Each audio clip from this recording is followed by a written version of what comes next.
Been a pivotal week for the luxury sector. Robert Frank joins us at the table this morning with the details. What is going on? Good morning, Andrew. Big turnaround in the luxury stocks. HSBC calling, in fact, the end of the luxury recession and the start of the upgrade cycle. It said weakness in China is being more than offset by the U.S. Shares of Burberry, Richemont, and others up this month. LVMH gaining back a little bit of ground yesterday after that big drop on Tuesday. LVMH executives telling me they have seen a big burst in spending by the American wealthy right after the election, especially in jewelry. There was a clear winner, and I think it brings clarity and probably a greater consumer confidence, which we need to. You need that feel-good factor to succeed in the luxury world. One concern, of course, is tariffs on European luxury goods. LVMH saying more Americans are traveling and shopping in Europe. So if tariffs make prices high, Americans may simply buy more in Europe.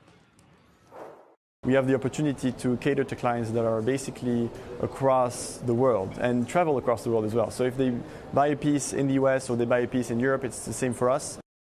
It was interesting. A lot of talk about Tiffany right now, which they bought in 2021, and they had a record year at the Tiffany Landmark store, and they more than doubled the average sale price at Tiffany. So the jewelry side, and we saw it at Cartier with Richemont, been very strong. But how much of it has also been a shift in what they're selling?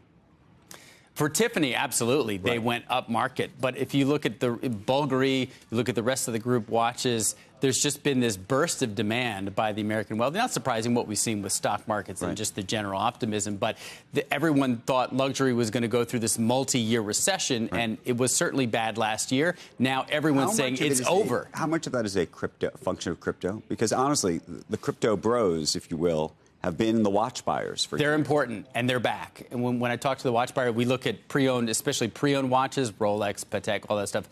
They're back, and the crypto people are in that market. Okay. Robert Frank, thank you. Thank you, guys.